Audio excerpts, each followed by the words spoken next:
이슬람과 중동 섹션 기획보도 난민 발생 국가들 그 얘기를 듣다를 시작합니다. 총 6회로 전해드립니다. 한 국가만을 품고 사역하는 선교단체를 알아보는 시간, 일본 복음선교회를 소개합니다. 북인도 찬디가르 문화선교를 위한 선교 후원음악회가 열렸습니다. 탈북민들을 위한 맞춤 전도 집회가 열렸습니다.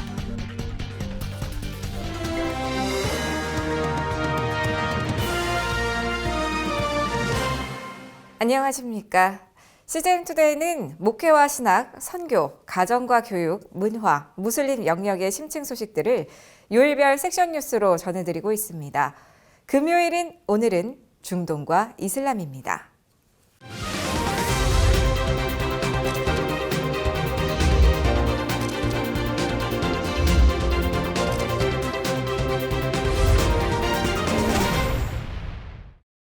끊임없이 이어지는 난민 관련 보도들. 이미 사회적으로도 선교적으로도 우리에게 익숙한 단어가 된 난민. 그 시작은 무엇이고 어디서부터였을까요? 섹션 기획보도 난민 발생 국가들 그 얘기를 듣다를 통해 조명해 봅니다. 첫 회는 난민 발생의 시작입니다. 박건희 기자입니다. 난민 발생 원인 중 첫 번째로 꼽을 수 있는 것은 정권의 장기 독재와 부패입니다. 2010년 북아프리카 튀니지에서 일어난 분신 자살 사건 등이 대표적인 사례입니다. 생계 유지를 위해 거리에서 과일과 채소를 팔고 있었으나 판매 허가가 없다는 이유로 경찰이 찾아와 상품을 몰수한 것이 사건의 발단이었습니다.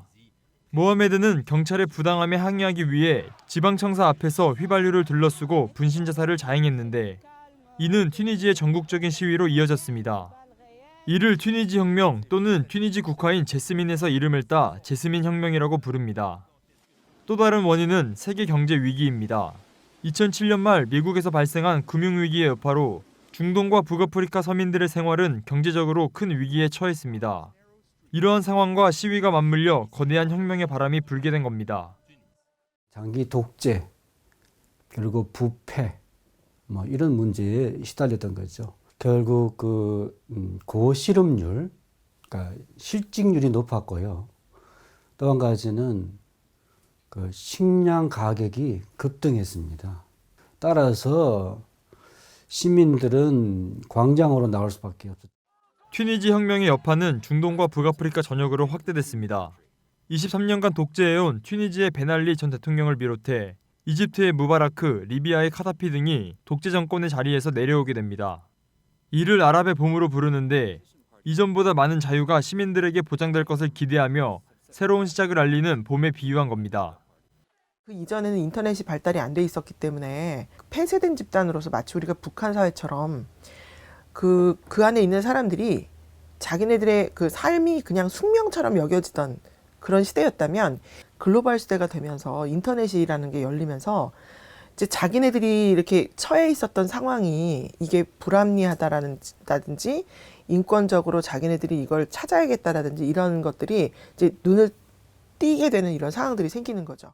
일부 국가에서는 시민들의 형편이 개선됐지만 독재 정권이 물러나며 생긴 권력의 공백을 많은 이들이 쟁취하기 위해 내전이 발생하기도 했습니다. 이로 인해 난민들이 발생했고 수년이 지난 지금까지도 수많은 난민들이 세계를 떠돌고 있습니다. 아랍 세계에 찾아올 봄을 기대했지만 삶의 터전을 잃어버린 실향민들에게는 수년째 겨울만 계속되고 있습니다. CGN투데이 박건희입니다. 눈높이 선교의 중요성이 커지고 있는 요즘. 특정 국가만을 품고 그들의 역사와 민족성, 문화만을 지속적으로 연구하며 사역해온 국가집중 선교단체 역할이 커지고 있습니다. CGN투데이 무슬림 섹션 기획보도 국가집중 선교단체 탐방 첫 번째는 일본 영혼 구원에 헌신해온 일본 복음선교회입니다. 박건희 기자입니다. 일본 종교 인구는 약 1억 9천만 명, 일본 전체 인구 1억 2,700만 명보다 많습니다. 많은 사람들이 2개 이상의 종교를 믿기 때문입니다. 종교별로 보면 신도 계열 약 9,200만 명, 불교 계열 약 8,700만 명, 기독교 계열 약 1,900만 명, 기타 종교 약 9만 명입니다. 그러나 기독교 계열에는 가톨릭 이단 등이 포함된 것으로 실제 개신교 인구는 훨씬 적습니다. 일본 개신교 인구는 약 41만 6천 명이며 교회 수는 약 7,900개입니다. 교회마다 62명의 재적 성도가 있는 것으로 보고되며 평균 예배자 수는 약 40명이었습니다. 1억 2,700만 중에서 크리스찬이 한 50만에서 한 55만 정도 있거든요.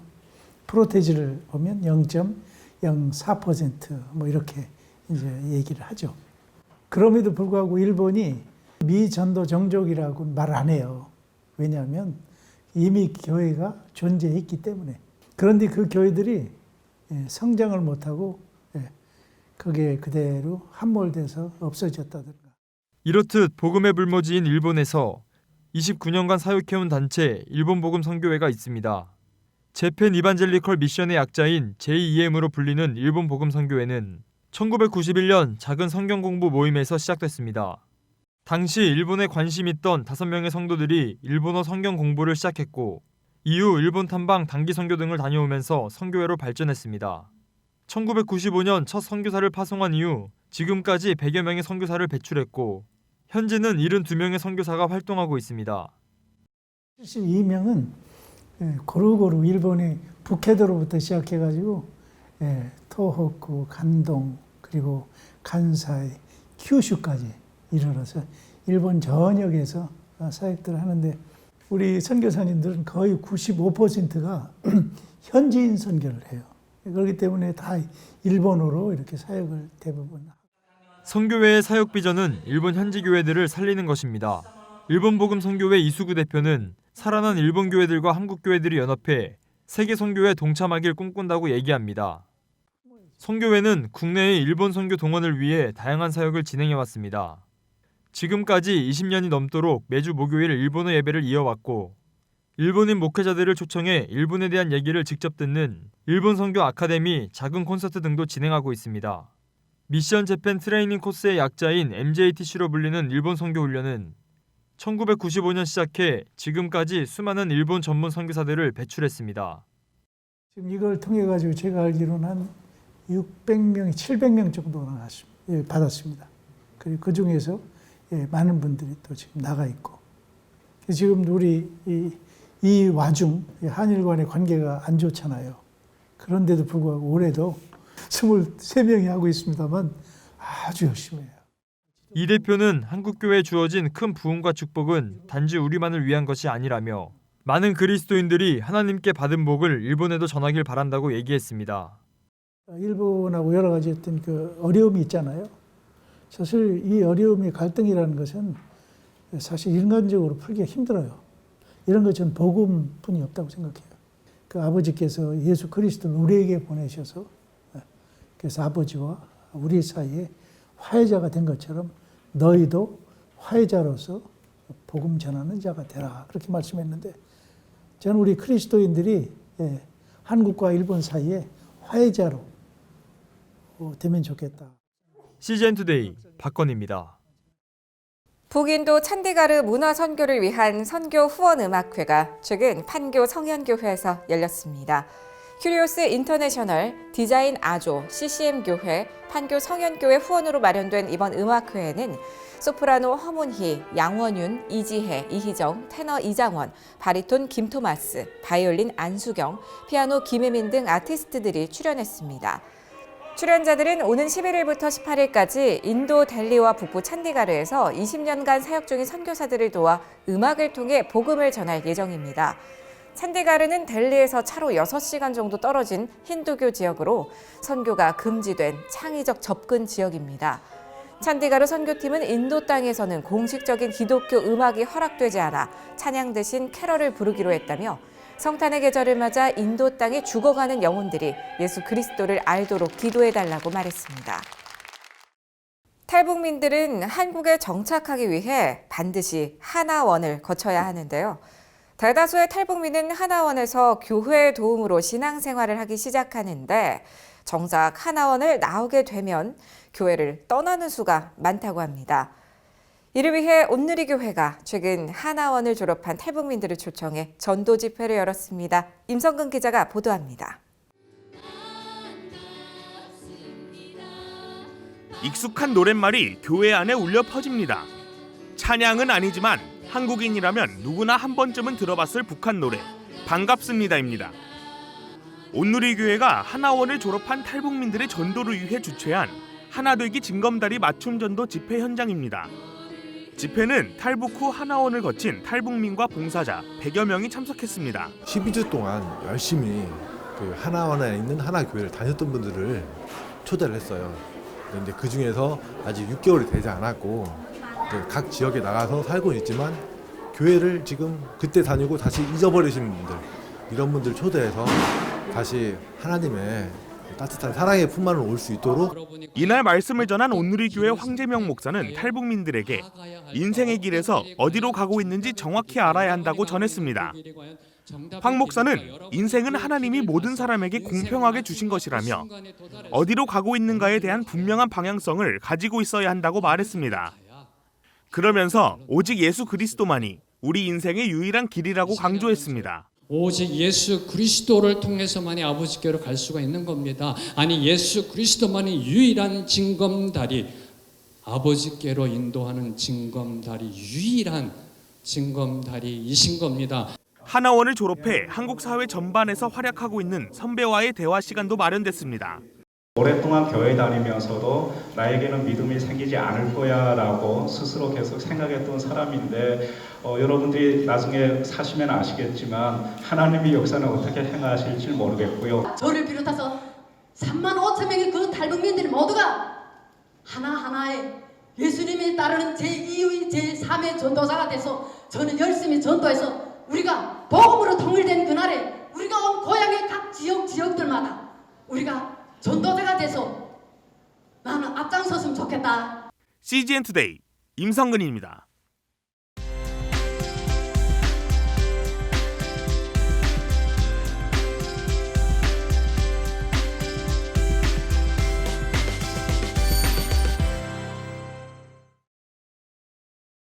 안녕하십니까. 서울 일본인 교회의 요시다 목사라고 합니다. 아시는 대로 지금은 한일 관계에 있어서 갈등이 계속되고 있습니다. 여러분께서도 걱정해 주시고 기도해 주시는 것 진심으로 감사드리고요.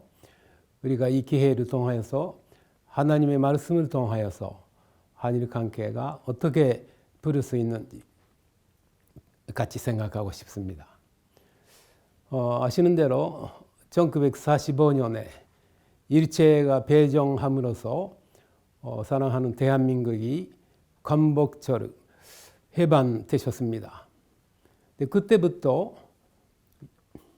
20년 후에, 그러니까 1965년에 해방 후 처음으로 한일이 협정라고 하는 것이 맺어졌습니다만은요, 이것이 문제예요. 왜냐하면은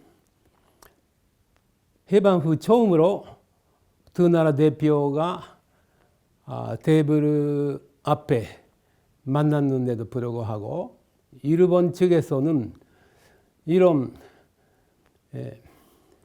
방구도 사죄의 말씀 없고 일제 36년 동안에 어떤 반행을 저질렀는지 모르는 사람들이 거기에 한국 대표분들과 만났습니다. 그렇기 때문에 과거 36년 동안의 일제 감정기에다가 자기 나라가 이웃 나라에게 어떤 만행을 저질렀는지 모르는 사람들이 거기에 있었던 거죠. 거기에 여러 가지로 그때부터 문제가 시작해서 지금까지 계속되고 있다고 말할 수가 있겠죠. 성경 말씀 가운데서 만군의 하나님이시여 인간 나라를 다스리시며 자기 뜻대로 누구에게든지 주시는 줄 아시리이다. 다니엘 4장 25절에 하나님께서 다니엘을 통하여서 하나님의 뜻을 따라서 하지 않는 국가 지도자들을 다른 사람과 언제든지 바꿀 수 있다고 약속하셨습니다. 그러니까 하나님의 뜻을 따라서 정치를 해야 되는데 과거의 역사, 이 나라에 어떤 것을 저질렀는지 모르는 사람들이 이 두 나라 사이에 만행으로 계속되고 있는 것이 대단히 큰 문제입니다. 과거의 역사를 알아야 회개할 수가 있고 참회할 수가 있겠고요. 그리고 나서 한국 분들과 손을 잡고 현재 자매가 될 수 있다고 믿습니다. 예수님께서 내 이웃을 내 몸과 같이 사랑하라라고 하셨습니다. 사랑하려고 하면은 상대방의 역사를 잘 알아야 사랑할 수가 있지 않습니까? 일본 사람들은 더 열심히 공부하고 연구하고 대한민국이 어떤 나라인지 그거를 구체적으로 알아야 회개할 수가 있겠고 모든 문제들이 해결을 할 수가 있다고 믿습니다. 2주의 행사 소식입니다. 한국세계선교협의회가 오는 24일 KWMA DR센터에서 난민들이 대접하는 크리스마스 만찬을 개최합니다. 대한민국 청소년을 초청한 가운데 진행됩니다. 데드스 토크 팟캐스트 시즌1 마지막 공개 방송이 오는 14일 순총빌딩에서 펼쳐집니다. 아이의 대안적인 교육을 고민하는 아빠들의 유쾌한 수다 모임으로 준비되며 성별과 나이에 관계없이 참가 등록 가능합니다. 세계복음화 중앙협의회가 제28회 한국기독교 선교대상 6개 부문의 수상자를 발표했습니다. 목회자 부문의 조암감리교회 박명순 목사, 부흥선교 부문의 하늘빛교회 김수욱 목사, 기독교 실업인 부문의 애터미 회장 박한길 장로 등이 선정됐습니다. 시상식은 16일 그랜드 앰베서더 서울 풀만 호텔에서 열립니다. 성경을 통해 선교를 어떻게 봐야 하는지 이해할 수 있는 미션 파트너스 퍼스펙티브스의 2020년도 집중 훈련 과정이 합동신학대학원대학교에서 1월 28일부터 2월 1일까지 열립니다. 12주간 시간을 내기 힘든 사람들을 위해 합숙하며 집중적으로 과정을 마치도록 프로그램이 구성됩니다. 글로컬 선교 교육에 관한 모든 정보를 CGN투데이가 발빠르게 전해드립니다. 시청해주셔서 고맙습니다.